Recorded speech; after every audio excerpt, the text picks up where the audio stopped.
Assalamualaikum warahmatullahi wabarakatuh.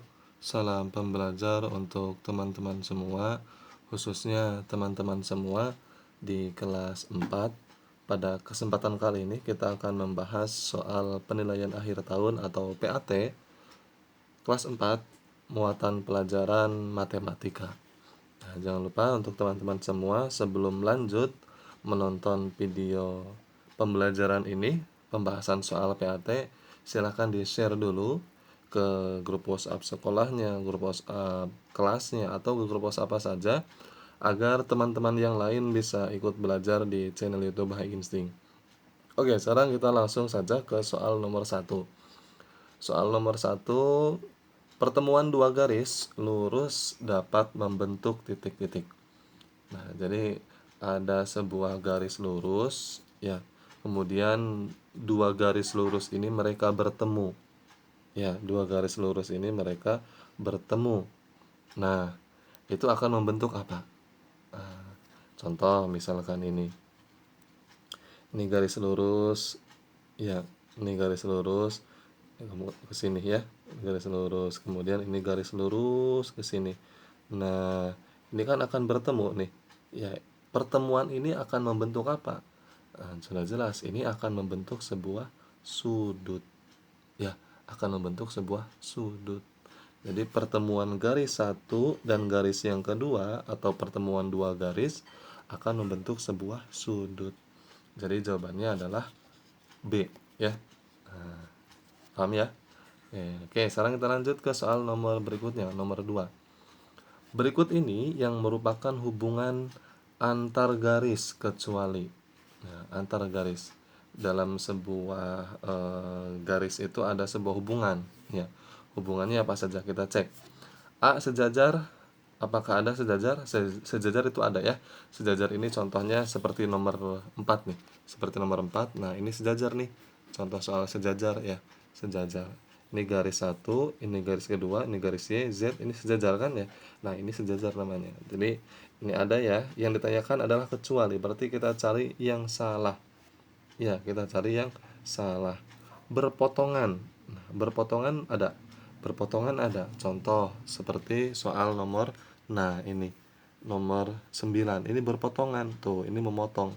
Nah, berarti untuk yang B juga ada. Ya, berarti ini bukan jawabannya karena yang ditanyakan adalah jawaban yang salah kecuali. Berimpit. Berimpit juga ada. Berimpit itu bagaimana? Berimpit itu seperti soal nomor 5. Nah, ini garis P, kemudian di atas P ini ada garis lagi dilanjutkan. Nah, ini namanya berimpit. Nah, ya. Berarti yang C juga ada jawabannya. Benar ya. Ini berimpit, hubungan garis. Yang D berkelahi. Nah, ini berkelahi. Ini berkelahi ini ya. Ya, mencari keributan ya. Tidak ada. Berarti jawabannya adalah D. Nah, karena yang ditanyakan adalah kecuali. Yang salah ya.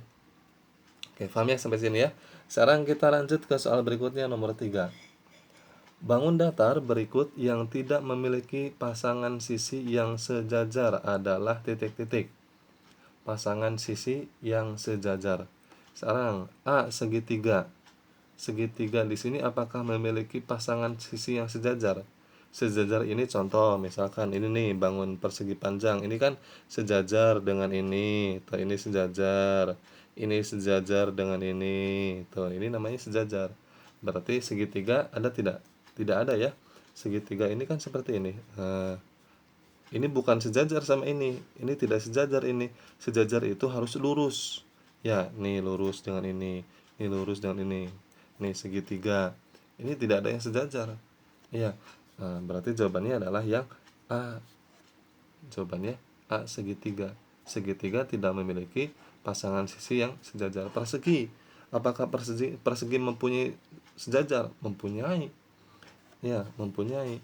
Ini gambarnya persegi. Ini sejajar semua, ini sejajar dengan yang bawah. Ya. Persegi panjang ini sejajar tuh ya. Nah, jajar genjang seperti apa jajar genjang? Jajar genjang ini seperti ini, miring. Ini sejajar. Ini sejajar. Jadi yang tidak memiliki pasangan sisi yang sejajar adalah segitiga. Ya, paham ya? Oke, sekarang kita lanjut ke soal nomor 4. Perhatikan gambar berikut. Oke, ini ada dua garis. Tadi sudah dijelaskan ya di nomor 2. Ini garis Y, ini garis Z. Hubungan garis Y dan Z adalah apa? Nah, tadi dijelaskan di soal nomor 2. Ini adalah contoh hubungan garis sejajar. Jadi jawabannya adalah A. Ya, kalau berpotongan seperti ini berpotongan, ini garis Y. Ya, ini kemudian ini garis Z memotong. Nah, ini berpotongan. Kalau berimpit nih, ini garis Y. Nah, kemudian dilanjutkan ada garis lagi. Ini garis Z. Nah, ini namanya berimpit. Ya. Kalau melengkung yang melengkung seperti itu ya. Jadi jawabannya adalah A ya. Oke, sekarang kita lanjut ke soal berikutnya nomor 5. Nomor 5, perhatikan gambar berikut. Hubungan garis P dan Q adalah, nah ini tadi sudah dijelaskan ya. Ini garis P, ini garis Q, ini garis P. Ya, ini penjelasan yang ini ya. Ketika ada garis Q kemudian dilanjutkan oleh garis P. Nah, ini adalah berimpit. Nah, ya, teman-teman harus bisa membedakan ya. Tadi sudah dijelaskan garis sejajar itu bagaimana. Contoh garis sejajar ini nomor 4. Ya, ini sejajar. Garis berpotongan, ini memotong. Ini ada garis Y, kemudian dipotong oleh garis Z. Ini berpotongan. Garis berimpit, nah ini berimpit ya. Ketika ada garis Q, kemudian dilanjutkan lagi garis. Itu namanya berimpit. Melengkung, ya garisnya melengkung. Ya, melengkung-lengkungan. Ya, paham ya sampai sini ya? Oke, lanjut ke soal nomor 6. Kita lanjut nomor 6. Ini gambar trapesium ya. Gambar bangun datar trapesium. Pasangan garis yang sejajar pada bangun di atas adalah yang sejajar. Oke, kita cek yang sejajar yang mana nih? AB dengan BC yang salah ya. Ini AB, kalau sejajar itu harus samping-sampingan. Ya, harus samping-sampingan. Nah, ini kan kalau ini membentuk sudut ya, sudut garis AB dengan BC ini salah. Ya, garis AB dengan CD, AB dengan CD. Garis AB dengan CD ya, ini salah ya. Karena ini tidak sejajar. Kenapa tidak sejajarnya? Karena ini membuat sebuah garis miring. Ya, ketika garis miring ini berhadapan tidak sejajar. Ya, tidak sejajar AB dengan CD berarti salah. Ya, tetapi harus lurus. Semuanya harus lurus. Tidak ada yang miring. Garis BC dengan AD. Nah, ini benar. Ya, garis BC ini sejajar dengan garis AD. Ya. Nah, berarti jawabannya adalah C. Kalau yang D, BC dengan CD salah ya. Karena itu membentuk sebuah sudut bukan garis yang sejajar. Ya. Oke, sekarang kita lanjut berarti jawabannya C ya. Ke soal nomor 7. Kita ke atasin dulu kameranya. Oke, nomor 7. Di sini ada gambar persegi panjang ya. Pernyataan yang benar berdasarkan gambar di atas adalah titik-titik. Kita cek yang A, garis SP, mana SP ini ya? SP dan PQ sejajar, salah. Ya, harusnya SP ini sejajarnya dengan RQ atau QR. Ya, jadi salah ya. Kita cek yang B, garis PQ dan QR berpotongan. Garis PQ dan QR berpotongan. Nah, betul ya. Ini berpotongan. Kalau dilanjut ini akan membentuk sebuah potongan dan membentuk sebuah sudut ya. Nah, kita lanjut ya. Berarti yang B benar. Kita cek dulu yang C. Garis PQ dan RS berimpit. Garis PQ dan RS berimpit, bukan. Harusnya sejajar ya. Garis PQ dengan RS ini sejajar. Nah, berarti salah ya. Kita cek yang D, garis SP dan QR tegak lurus. Garis SP dan QR tegak lurus, bukan juga. Ini sejajar namanya. SP dengan QR ini sejajar. Berarti sudah jelas jawabannya adalah yang B. Garis PQ dengan garis QR ini berpotongan. Ya. Oke, lanjut ya. Sekarang kita lanjut ke soal nomor berikut. Nomor 8 ya. Perhatikan gambar berikut. Nah, ini gambar sebuah segitiga, ada dua buah segitiga. Jika segitiga ABC dan segitiga DEF disatukan sehingga membentuk segi 4 ABDE, maka pasangan garis yang berimpit adalah titik-titik. Nah, kira-kira yang mana nih? Oke, sekarang kita lanjut ya. Coba kita cek satu-satu dulu. Yang A, AB dan DE. AB, ini ya, AB ya. Ini AB dengan DE. Nah, ini bukan ya. AB dengan DE ini akan membentuk sebuah garis, dua buah garis yang sejajar. Ya, bukan berimpit, berarti salah ya. Kita cek yang BC, BC dengan EF. BC dengan EF.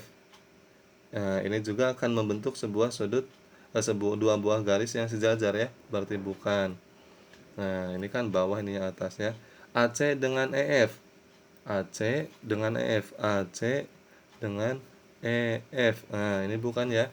Ini akan membentuk sebuah sudut ya, yang berpotongan. Nah, berarti bukan. Kita cek yang D, AC dengan DF. AC dengan DF. AC dengan DF.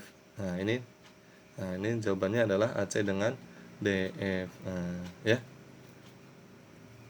Oke, paham ya? Jadi jawabannya adalah AC, garis AC dengan DF ini adalah garis berimpit.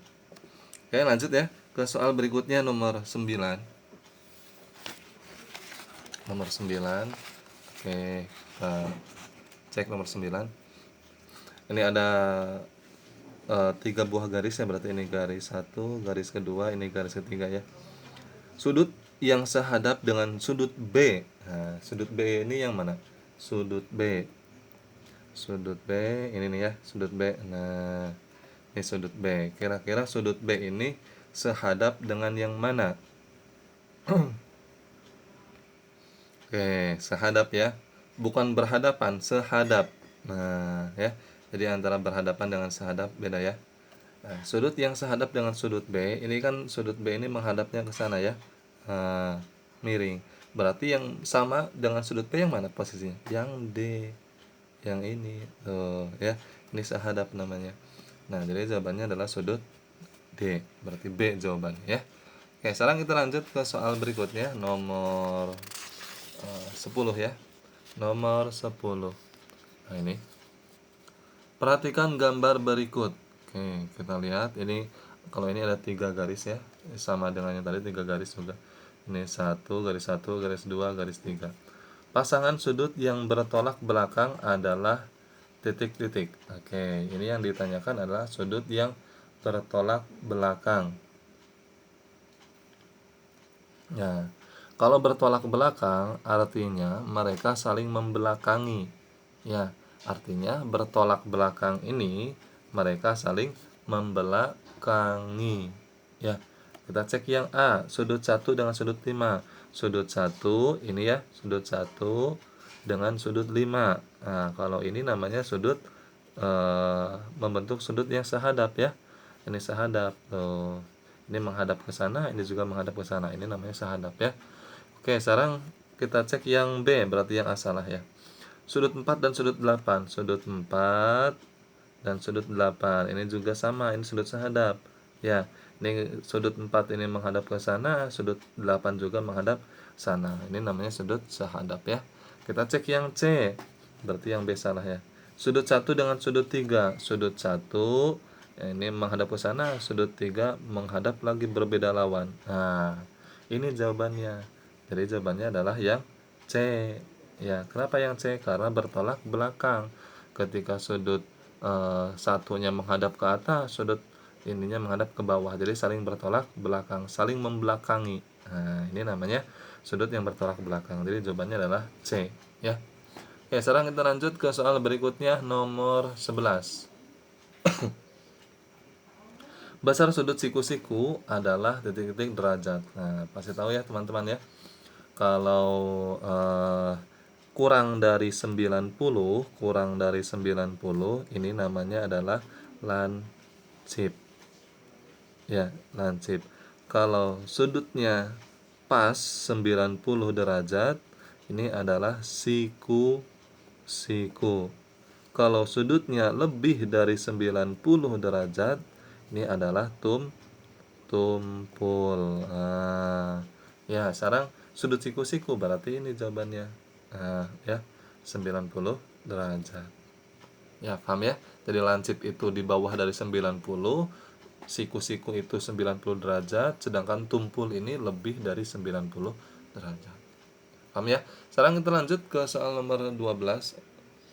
Banyak sudut yang sama besar pada segitiga sama kaki adalah titik-titik. Segitiga sama kaki. Nah, segitiga sama kaki ini seperti ini. Ini sama kaki ini ya. Kalau sama sisi ya ketiga-tiganya sama tuh. Jadi beda ya. Ini biasanya kalau sama sisi ini ya tiga-tiganya seperti ini, ada garis coretnya. Ini sama sisi, kalau ini sama kaki. Nah, sudut yang sama besar pada segitiga sama kaki yang ini nih ada berapa? Iya, jadi ada dua, ini sama ini saja. Kalau yang atasnya tidak sama. Berbeda dengan sudut segitiga sama sisi, ketiga-tiganya sama. Ya, oke, berarti jawabannya adalah 2B ya. Oke, lanjut ke soal nomor 13. Bangun datar berikut yang tidak memiliki sudut lancip. A. Segitiga sembarang. B. Trapesium siku-siku. C. Persegi. D. Jajar genjang yang tidak memiliki sudut lancip. Nah, segitiga. Dalam segitiga pasti ada yang namanya sudut lancipnya.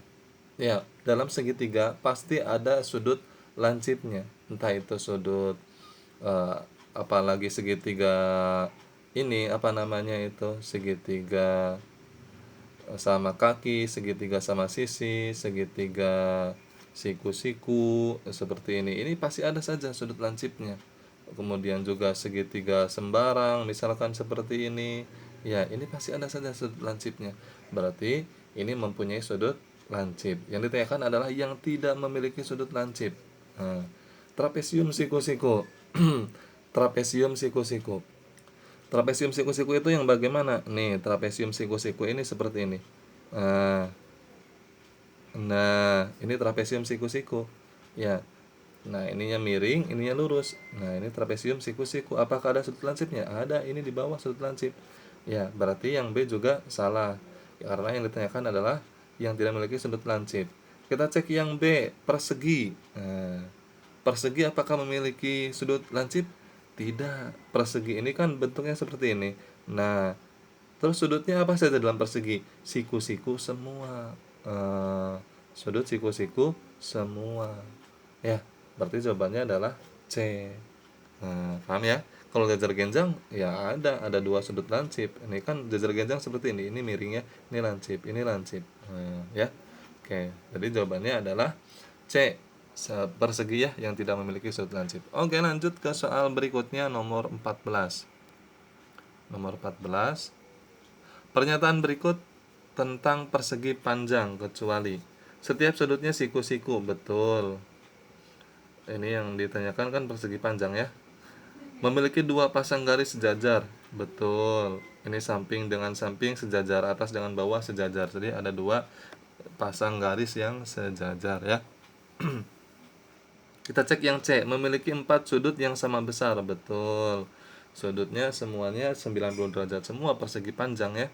Yang D, memiliki 4 sisi yang sama panjang. Nah, sisinya persegi panjang ini beda. Ada dua pasang yang sama panjang ya, kecuali persegi itu keempat sisinya panjangnya sama. Kalau persegi panjang ini sisi sama ini sama, satu pasang. Ya, ini sama, berarti ada dua pasang yang sejajar, jadi bukan 4 ya. Jadi jawabannya adalah yang D yang salah, karena yang ditanyakan adalah yang kecuali ya. Oke, lanjut ke soal nomor 15. Alat untuk mengukur sudut disebut dengan titik-titik. Nah, alat untuk mengukur sudut. Ya, teman-teman tahu ketika mau membuat sudut itu menggunakan apa? Iya, penggaris apa namanya? Penggaris busur derajat. Nah, jawabannya adalah D. Ya, busur derajat. Oke, sekarang kita lanjut ke soal berikutnya. Ini ada gambar ya, nomor 16 ini gambar. Gambar satu, gambar satu, gambar 2, gambar 3, gambar 4. Kita cek dulu soalnya. Cek soalnya. Gambar berikut yang merupakan sudut tumpul. Nah, sudut tumpul. Kita cek ya. Sudut tumpul ini yang mana nih? Sudut tumpul. Nah, ini. Sudut tumpul ini yang tidak membentuk sebuah lancip. Ya, kalau yang ini, yang satu, nah ini nih sudut tumpul. Jadi terbuka lebar ya, sudut tumpul ini lebih dari 90 derajat. Kalau yang nomor 2 ini adalah siku-siku ya, 90 derajat. Berarti yang satu, yang dua salah. Nah, sudut lancip nomor 3 sudut lancip. Ini kurang dari 90 derajat, salah. Yang keempat, nah ini sudut tumpul. Ya, berarti jawabannya adalah satu dan 4. Jawabannya satu dan 4. Ada tidak? Satu dan 4. Ya, jawabannya adalah A ya, satu dan 4. Oke, sekarang kita lanjut ke soal berikutnya nomor 17 ya. Besar sudut KLM sama dengan 180 derajat. Jenis sudut KLM adalah sudut. Nah, jawabannya apa nih? Ini KLM sudutnya 180 derajat. Ini sudut 90 saja kan seperti ini 90. Jadi 90 tambah 90 kan 180. Nah, berarti di sini sudutnya. Nah, ini sudutnya nih. Nah, ini sudut apa namanya? Ya, ini namanya adalah sudut lurus. Nah, karena tidak ada membentuk sudut lansip, tidak ada siku-siku, tidak ada tuh. Ini bukan tumpul, tetapi sudut lurus jawabannya. Ya. C. Ya, paham ya? Jadi jawabannya adalah C. Oke, sekarang kita lanjut ke soal nomor berikutnya, nomor 17. Nomor 17. Trapesium siku-siku memiliki titik-titik sudut siku-siku. Trapesium siku-siku ada berapa? Trapesium siku-siku itu yang tadi digambarkan, yang ini. Nah, nah, nah ini adalah trapesium siku-siku. Ini siku-siku di atas siku-siku. Berarti ada berapa siku-sikunya? Ada 2. Kalau ini sudut tumpul, ini lancip. Nah, jadi sudut siku-sikunya ada 2, atas dan bawah, sebelah kiri semua ya. Jadi ada 2. B jawabannya. Ya, paham ya? Oke, lanjut ke soal berikutnya nomor 19. Besar sudut terkecil yang dibentuk oleh kedua jarum di bawah ini adalah titik-titik derajat. Nah, ini nih. Ini jam 11 ya. Ini membentuk sebuah sudut paling kecil berapa? Nah, kalau 90 derajat ini adalah siku-siku, berarti salah. Kalau yang B 60 derajat ini tidak akan sekecil seperti ini, salah. Walaupun 60 ini adalah sudut lancip, ini sudut lancip, tetapi 60 ini masih ada kemungkinan lebih besar dari ini sudutnya. Ya, akan lebih terbuka sedikit. Kalau ini kan sangat rapat ya, berarti bukan ya. Yang C 30 derajat. Nah, ini kemungkinan adalah jawabannya 30 derajat karena ini kecil ya sudutnya. Nah, berarti jawabannya adalah C. Kalau 120 ini sudut tumpul, berarti salah. Jadi jawabannya sudut lancip di sini. Ini kan sudut lancip ya.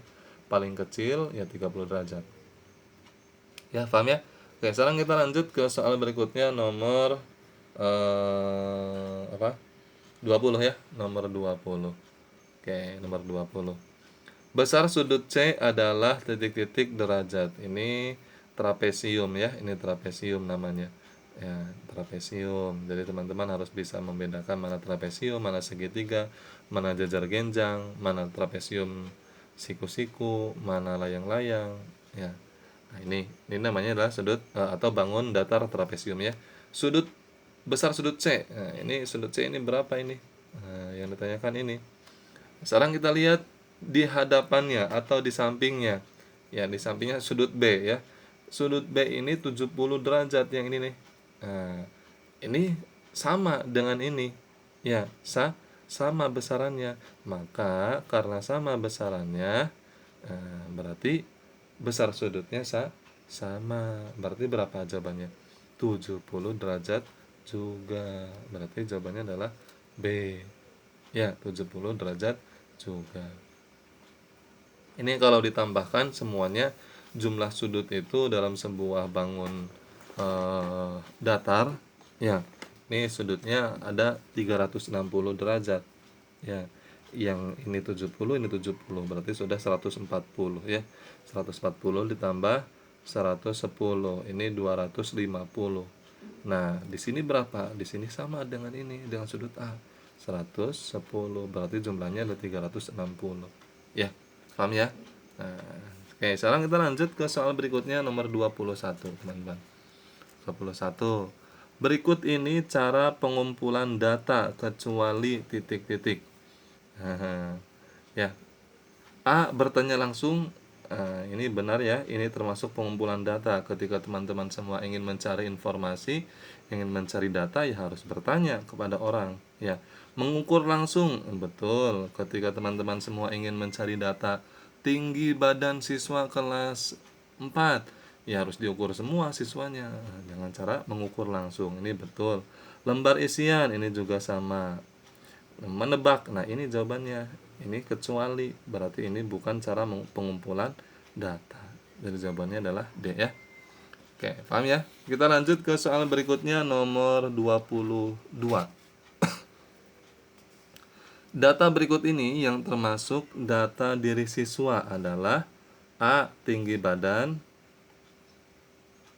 Nah, ini termasuk data diri ya. Ketika teman-teman semua diminta data diri, pasti ada tinggi badannya berapa. Nah, ini kita checklist dulu. Hasil panen per tahun, ini bukannya masa siswa sudah panen. Siswa ini masih belajar ya. Ya, baik tentang kaitannya data nilai, data tinggi badan, data berat badan. Nah, kalau hasil panen ya orang tua ya. Data kelahiran ini tidak tepat, kelahiran ya. Karena kelahiran ya cuma sekali. Ya, kelahiran cuma sekali. Jadi tidak bisa didata. Ya, kalau tinggi badan kan bisa terus-menerus. Tahun sekarang tinggi badannya sekian, tahun depan tinggi badannya sekian, terus makin bertambah. Nah, ini bisa didata ya. Nah, berarti yang C juga salah. Pertumbuhan penduduk ini juga salah. Ini bukan data dari siswa. Kalau pertumbuhan penduduk ya data kelurahan, data desa, data kota ya. Berarti jawabannya adalah yang tepat yang A. Data tinggi badan siswa. Oke, paham ya sampai sini ya? Sekarang kita lanjut ke soal berikutnya nomor 24. Nomor 24. Oke, kita lanjut nih. Jelas tidak teman-teman? Jelas ya, mudah-mudahan jelas ya. 24. Dita ingin mengetahui permainan kesukaan teman-temannya. Cara yang paling tepat dilakukan Dita adalah titik-titik. Bertanya kepada guru. Nah, sebetulnya ini betul, bertanya kepada guru ketika Dita ingin mengetahui kesukaan teman-teman, karena biasanya guru juga mempunyai data tersebut. Akan tetapi ini tidak tepat. Ya, karena apa? Karena bisa saja data yang ada di guru dengan data yang ada di siswa langsung ini bisa saja akan berbeda setiap waktunya. Kadang teman-teman pada hari ini kesukaannya ini, kemudian akan berbeda ketika minggu depan atau bulan depan atau tahun depannya. Nah, berarti yang A ini tidak tepat ya, salah ya. Kita cek yang B, bertanya langsung kepada teman-temannya. Nah, ini yang lebih tepat. Ketika si Dita ingin menanyakan atau ingin mengetahui kesukaan teman-temannya, kesukaan kamu apa? Yang paling tepat adalah bertanya langsung kepada temannya. Ya, jadi jawabannya adalah yang B. Ya. Menebak yang C ya salah, itu bukan untuk mengetahui. Kalau menebak ya sama saja bohong ya. Kalau yang D, mengamati temannya satu persatu, ini juga akan lama. Misalkan ketika Dita ingin mengetahui si teman ini kesukaannya apa, dia memperhatikan terus mengikuti terus, yang itu akan lama ya. Yang cepat itu adalah bertanya langsung pada temannya. Oke, paham ya? Kita lanjut ke soal berikutnya nomor 25. Nah, nilai ulangan matematika kelas 4 SD Mentari pagi berturut-turut. Nah, ini 5 6 7 8 6 7 8 7 7 5 terus sampai 8 lagi ya. Nilai paling rendah yang diperoleh siswa kelas 4 adalah titik-titik. Nah, kita perhatikan di sini. Nilai paling terkecilnya mana? Dari 5, 6, 7, 8, 6, 7, 8, 7, 7, 5. Yang paling kecil adalah nilai 5, ya. 5. Berarti paling kecil di sini siswa memperoleh nilai 5. Ya jangan sampai ya teman-teman, apalagi nilainya di bawah 50 ya. Di bawah 5 jangan ya. Makanya teman-teman yang belajar di sini harus besar nilainya nih. Ya, nilai PAT-nya harus besar. Harus nilainya di atas 80 semua. 85, 88, 90, 95, 100 ya. Harus besar semua nilainya. Jangan sampai ada yang di hair nih. Atau di remedial ya. Oke, sekarang kita lanjut nomor 26. Siswa yang mendapat nilai 8 berjumlah. Nah, ini nilai ulangan. Nih, nilai yang siswa yang mendapat 8 ada berapa nih? Kita cek ya. 8. 8. Ini 1. Ini 2. Berarti yang mendapat 8 ada 2 siswa. Ya, B jawabannya. Paham ya? Oke, sekarang kita lanjut ke soal berikutnya nomor berapa nih? 27. Oke, 27. Perhatikan diagram batang di bawah ini. Ini namanya diagram batang ya. Ini sepak bola, ini voli, ini basket, ini bulu tangkis, ini renang. Kebanyakan siswa kelas 4 menggemari olahraga apa? Ini kan sepak bola ada 10 siswa. Voli ada berapa ini? 8 5 ya, antara 4 dan 6 ini 5 ya. 5 yang suka basket berarti 3, antara 2 dan 4 3. Siswa yang suka bulu tangkis ini cuma 2 orang, dan semuanya atau sisanya paling banyak itu siswa menyukai renang ada 20 orang. Nah, berarti untuk menjawab soal nomor 27, kebanyakan siswa kelas 4 menggemari olahraga renang paling banyak. Ya, renang, B jawabannya. Ya. Oke, paham ya? Mudah-mudah ya untuk kelas 4 ini matematikanya belum ada hitungan-hitungan ya di semester 2 ini. Oke, lanjut ke soal berikutnya nomor 28. Tabel banyak siswa kelas 1 sampai 6 sebagai SD Kenari tahun 2021. Nah, ini kelas 1 ada 82, kelas 2 ada 78, kelas 3 ada 80 siswa, kelas 4 ada 85 siswa, kelas 5 79, kelas 6 ada 84. Ini banyak ya siswanya. Jumlah siswa kelas 6 sampai jumlah siswa kelas 4 sampai kelas 6 SD Kenari pada tahun 2017. Nah, 2017 ini 2021 ya. Di sini 2017, ini yang benernya yang mana nih? Nah, tapi tidak apa-apa. Kita perhatikan saja siswa kelas 4 sampai 6. Nah, ini nih, siswa kelas 4 sampai 6. Ini ya. Nah, kita jumlahkan karena yang ditanyakan adalah jumlah siswa kelas 4 sampai kelas 6. Oke, jumlahkan. 5 tambah 9, 14, 14 ditambah 4, 8 ya. 18 simpan 1. 1 tambah 8, 9. 9 tambah 7, 16. 16 tambah 8, 24. Berarti jawabannya adalah 248 siswa. Ya, 28 jawabannya adalah D. Ya, ini siswa kelas 4 sampai kelas 6, jumlahnya 248.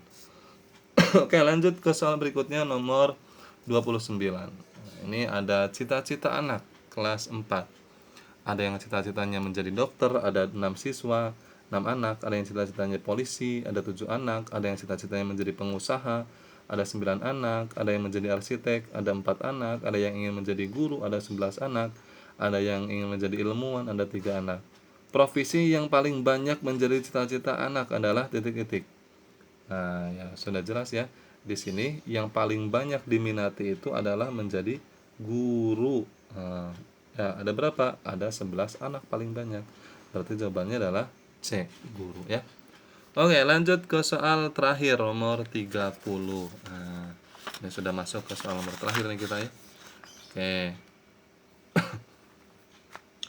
Banyak siswa yang memakai ukuran kemeja M dan XL. Kita perhatikan diagram batangnya.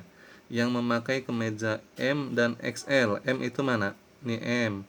Ini XL. Nah, kalau S ini kan di sini nih. S ini ada 3 nih ya. Ini antara 2 dan 4 berarti 3. Yang ditanyakan adalah M dan XL. M ini di sini ada 16 ya. 16.